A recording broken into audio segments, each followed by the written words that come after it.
زين للناس حب الشهوات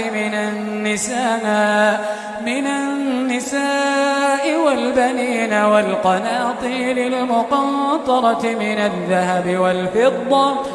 الذهب والفضة والخيل المسومة والأنعام والحرث، ذلك متاع الحياة الدنيا والله عنده حسن المآب.